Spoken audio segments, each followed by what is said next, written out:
Alright, what's going on everybody, it's Sam from Rather Maybe Bet. In this video I'll be doing my card predictions for UFC Fight Night 204, VOlkov vs Aspinall.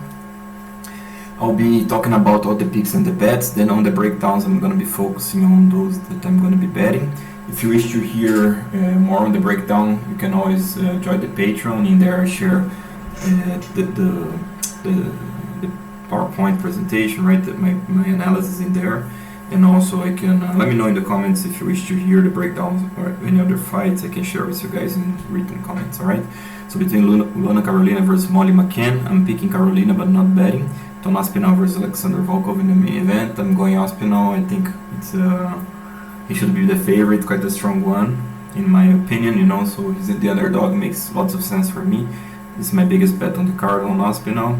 Nikita Krylov versus Paul Craig, I'm picking Krylov but not betting. Mohamed Mokaev versus Cody Durden, I'm picking Mokaev but not betting.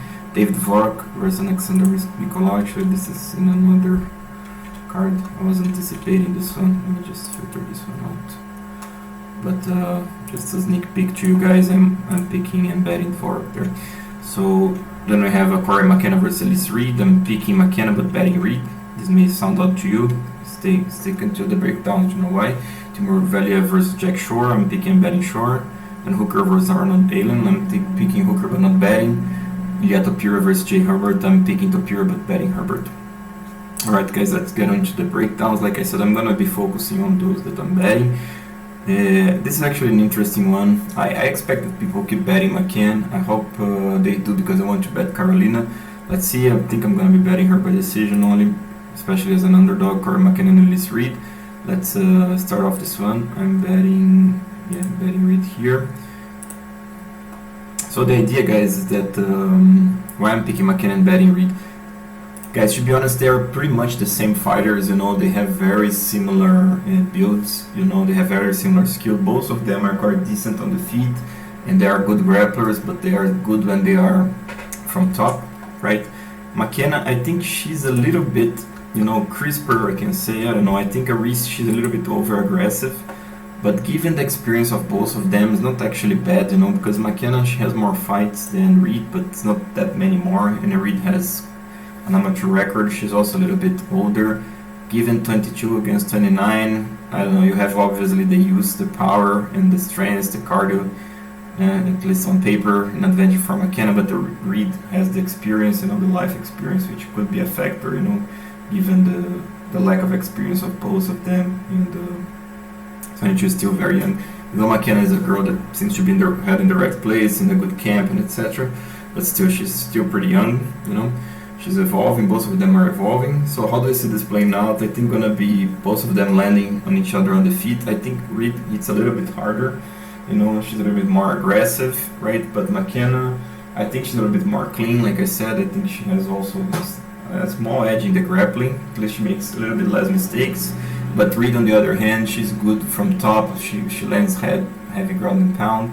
So it's back and forth, she meets a 50-50, guys. I end up taking McKenna just because the fight is in the UK, and McKenna is under a good camp in Alpha Male, so she should have the edge, you know, a small edge because of that. But rather than that, this is really nearly a pick'em. That's why to me it makes sense to bet Reed, right? And but I think McKenna has a little bit more chances, so I'm picking one and betting the other. Mohamed Mokaev and Cody Durden, I'm gonna be picking Mokaev, not betting. Timur Valiev from Jack Shore. This one I'm picking and betting Shore. Guys, I think Valiev is a talented guy, so is Jack Shore, both of them well-rounded. Valiev a little bit faster, more dynamic on the feet, has good kicks, you know, to the calf especially. He also packs a little bit more power on the feet, you know, more explosive power, and he is also a good wrestler. Jack Shore, he's at his best when he's moving forward, using boxing combinations and then taking it to the ground. I think Shore has actually a decent chance to do that. I know Valiev is an excellent wrestler, it's not going to be easy, but Shore, has the height and the reach here. He can definitely use his stand-up, controlling the boxing range, and then make Valiev uncomfortable, even landing something cleaner, and then taking it to the ground. Shore has the edge on BJJ, the ground, and the grappling part, even though Valiev is definitely not easy to hold down, right? And Valiev is no slouch on the grappling as well. So to me, it's again another pick and fight, you know. I'm going with Shore here. I think also he's going to be pumped by the crowd. plus he has the height, the reach, and I think also Shore has a better chin, sorry, because Valiev, we saw him getting dropped twice in the Barcelos fight. Actually, it was interesting that he still got a decision, and I can definitely see Shore at least being able to hurt Valiev and imposing his will. Alright, so I'm going Shore here, and I think there's a good bet on him because also the fight is in the UK, right? Sergey Pavlovich versus Shamil Abdurahimov. Actually, I did not put this one in here. So I'm betting, I'm putting a small bet on Pavlovich just because he's much younger there, right? Abdurahimov now he's what, 40 something, 40. So yeah, I mean it's the young versus the old lion. Pavlovich is a little bit limited, just being a stand-up fighter, but it's not gonna be easy to get to his legs. Plus Shamil, you know, he's not gonna be able to risk much because Sergey hits hard. I think we're gonna see Sergey being able to knock him out. Makes sense to me. The value is in Pavlovich, even though he has a long layoff, which is always a concern. But I think there is a little bit of value on him because I think he's gonna be able to finish Shamil there, right? So to me, it's a small bet, or I don't know. Best bet probably would be to pass on this one. Still, I'm gonna try to pump some parlays with Sergey in there. So Krylov and Paul Craig, I'm passing on this one. I was very tempted to bet Craig because he's the better grappler here. I don't know, Craig is so limited on the feet, you know, I think he's fairly slow. He lacks size and power in my opinion, and strength for the division, even though his grappling is excellent, and Krylov is not the most technical guy anywhere, but Krylov is a physical guy, so I don't know, man, I think I'm gonna pass, but if you would force me to bet, I would probably bet Craig here, especially to plus 150. So Ilya Topuria versus Jay Herbert, this is a very interesting one. Guys, it's gonna be Topuria trying to impose his wrestling game and the pressure from top, but he's fighting on a weight class above, right? He used to be a featherweight. He's not the biggest featherweight either. He's not obviously a small one, but he's quite thick and compact and strong. You know, he's fast and powerful. Plus, he's super young, not very young. He's at his physical prime, but he's fighting Herbert here, who's a very big lightweight. The man is 6'1", if I'm not mistaken. He's very long. Plus, Herbert is very lean and fit. This guy always comes ready both to fight, like ready for war. Plus, his fitness level is excellent. Herbert's gonna have a massive height and reach advantage here, guys. Topuria gonna come right off the bat trying to out-wrestle him. He may even do it on the first round. Topuria is also very good from top, both with ground and pound and grappling. But Herbert, again, those long limbs, leverage on the ground, he knows what he's doing there. He's no slouch in the grappling nor the wrestling. Obviously, Topuria has advantage there, but I think there's a very good chance that Herbert gonna be able to get back up and keep getting back up. I don't know how Topuria gonna fare against a much bigger guy, you know, having to use much more power to hold the guy down, etc. Maybe you can see Topuria slowing down a little bit, Herbert from there taking it over. Plus Topuria can run into a knee, get knocked out, you know. Man, Herbert at plus 300 is excellent. I actually got him at plus 350. I placed a nice bet in there. Now it's plus 300. Definitely value on Herbert. Definitely dog or pass, right?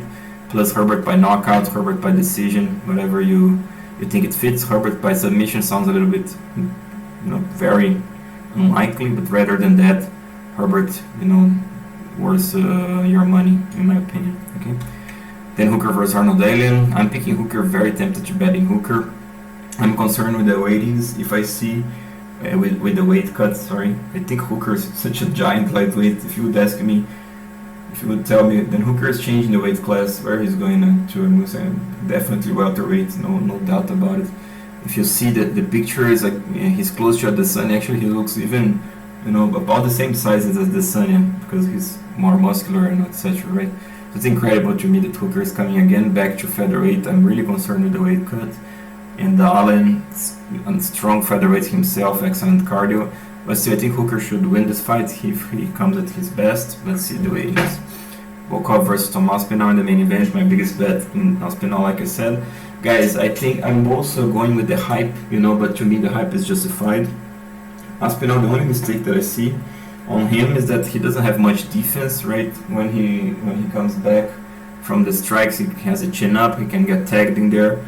But he's so young and he's so big, you know, like a 6'5". So lean in there. He's an excellent cardio, right? He's an excellent grappler. packs lots of power, you know, fast and athletic, right? I think Aspinall also has the head in the right place. This guy knows what he's doing there. He definitely has all the aspects of the game. I think he still has a little bit to fix his defense, you know, he could be a little bit more effective, but still, given the heavyweight power and, you know, his use and etc., he's definitely a hot prospect and definitely can challenge for the title. He's fighting Volkov, he's a veteran of the game, super tall, 6'7", very long. The man evolved throughout the years, you know, using his height and reach to his advantage, good boxing combination, straight punches. Also not that easy to take down. He evolved also his takedown defense, but still Volkov from his back, he basically doesn't have anything. He tries to hip escape, but he doesn't have the strong output or anything. He's not that strong or that athletic. So Aspinall all day in terms of athleticism, power and use, plus Aspinall has a massive advantage on the wrestling and the grappling. And in the stand-up, man, I would still argue that Aspinall has more chances. Volkov has the more experience, right? But given since it's an MMA fight, I think Aspinall still has the edge on the feet, because Volkov gonna have to be concerned to defend and stop the takedowns. He's not gonna be able to really open up too much, or, you know, just use lots of technique with the hands up and hand movement, you know, because again he has to worry about the takedowns. And Volkov also not that fast, right? I said it already and I'm gonna repeat. He's not the most athletic guy, you know. Obviously he makes it up on size and natural power, but Aspinall is not much smaller than Volkov by no means, and big speed advantage for Aspinall. So to me, Aspinall should win everywhere. I'm really surprised about the odds. Plus the fight is the UK, right? So if it's gonna be a close decision, you know, Aspinall has more chances because of the crowd and etc. So Aspinall to me would be at least 60% favorite, be leaning more towards 65%. That's why to me the good value on Aspinall is my biggest bet here, right? So guys, this will do for this video. If you like this video, please like, subscribe, share with your friend. If you wish to support the channel, I have two tiers for you. For $10 you guys have access to this, plus I put some comments in there. I record some extra videos that I put up early in Patreon. So for $10, and for 50 you have all the bets that I'm taking. I put line by line so you can basically use to your advantage, like a ledger, this one, line by line on the bets that I'm taking. Okay, so if you wish to support the channel at the ultimate level, plus take all the advantages of exactly what I'm doing, it's for $50. Alright, so just to show you one post that I made here, you know, someone asked me to look at, you know, the best bets for the previous card. Actually, this one I just put in here. Hang on a second, guys, sorry. Let's click on this one. So, in this one for this UFC and Bellator, it was not the best line for me. I was thinking actually Chris Moutinho would also win comfortably. Aldrich cash, round 3 cash, Dolce lost. Surprised me a little bit, especially in the first round. You know, Trevin Jones actually was not the live dog, but neither McKinney, Mazo. I was thinking that she would stuff the takedowns, man. I think some really lame there, but this one cashed really nice. Was my biggest prop. Peter and Silva go the distance at plus 400, cashed really nice. Okay, but just an example here, plus some exclusive content and early releases. Right. So guys, I hope you guys enjoyed this video. If you please like, subscribe, share with your friends. I'll talk to you next time. Sam from Rodder Bet, bring the best, most consistent and transparent betting strategy for you.